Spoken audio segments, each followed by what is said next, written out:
এখন যদি তুমি মারা যাও, এই বিবির সঙ্গে সারাটা জীবন একে বিষয় কাটায় দিছো।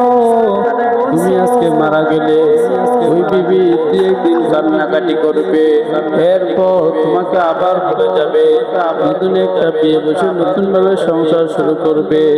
ও যুবক বোনেরা, তোমরা কার জন্য পাগল হয়েছ? যে স্বামীর জন্য রাত 2টা 3টা পর্যন্ত খানা নিয়ে অপেক্ষা করো, যে স্বামীর সাথে না ঘুমাইলে তোমার ভালো লাগে না। ও মা, তুমি যদি আজকে মারা যাও, ওই তোমার স্বামী তুই একদিন কান্নাকাটি করবে, এরপর তোমাকে আবার বলে যাবে, নতুন একটা বিয়ে করে আবার নতুন ভাবে সংসার শুরু করবে। ও যুবক ভাইরা, তোমরা কার জন্য পাগল হয়েছো? যে ছেলে মেয়ের জন্য এত কিছু করলাম, মাথার ঘাম পায়ে ফেলায়া, পিঠটা রতি পড়ায়া, খায়া না ঘুমায়া, গায়ের রক্ত পানি বানায়া, যে সন্তানের জন্য এত কিছু করলা। ও যুবক ভাই, তুমি যদি আজকে মারা যাও, তোমার সন্তানের জন্য যে এত কিছু করলা, যে সন্তানের জন্য বাড়ি ঘাটি করলা, তোমার একটা নতুন জামা নেওয়ার একটা চাইছে, কিন্তু তুমি নাও নাই, কারণ ওই বাড়ির বিল্ডিং এ ছাদের ঢালাই কাজ চলতেছে।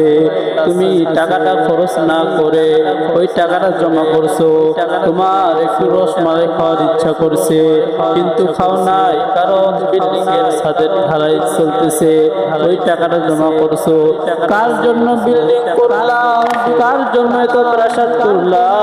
যুবক রে, তুমি যখন মারা যাইবা, ওই সন্তানাদি দিয়ে কান্নাকাটি করবে, এরপর তোমাকে আবার ভুলে যাবে।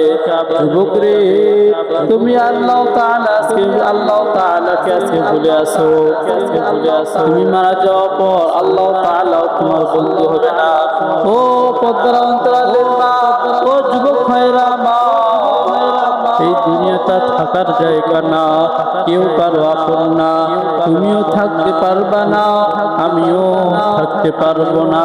যাদের মা নাই, বাবা নাই, 2 4 10 বছর আগে মারা গেছে, ওই মা বাবাকে আজকে তুমি ভুলে গেছো। তুমিও যখন মারা যাইবা, তোমার সন্তানরাও তোমাকে ভুলে যাবে। আজকে তোমার বাবা ওই কবর থেকে ডাক দিয়া বলে, সন্তান রে, মসজিদে গেছো, একটু দোয়া করো। ও সন্তান, তোর জন্য এত কিছু করলাম, মাথার ঘাম পায়ে ফেলাইয়া, পিঠটা রতি পুরাইয়া, খায়া না ঘুমাইয়া, গায়ে রক্ত পানি বানাইয়া, সন্তান রে, তোর জন্য কত কিছু করলাম। ও সন্তান, তোর কি আজকে মনে পড়ে না আমার কথা? ওই মা তোমাকে ডাক দিয়া বলে, বাবারে, 10 মাস 10 দিন তোকে পেটে ধারণ করছি রে বাবা। ও বাবা, তোর জন্য কত কিছু না করলাম। বাবারে, আজকে তোর মাকে এমন একটা জায়গায় রেখে গেছো, যে জায়গায় মানুষ দিলেও যাইতে ভয় পায়, এমন একটা জায়গায় রেখে আসতো। ওই বাবা বলে, বাবারে, তোর জন্য বিল্ডিং করে আসলাম রে বাবা।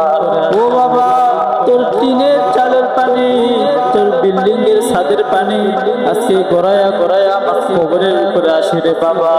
ও বাবা, তুই তো আমার খবর নিলি না রে বাবা। ও বাবা, তুই তো আমার খবর নিলি না। তোর কি একটু মনে পড়ে না আমার কথা? একটু কি দোয়া করার তোর সময় হয় না? তুমি যেমন আজকে তোমার মা বাবাকে বলে আসো, তুমিও যখন কালকে মারা যাইবা, তোমার সন্তানরাও তোমাকে ভুলে যাবে।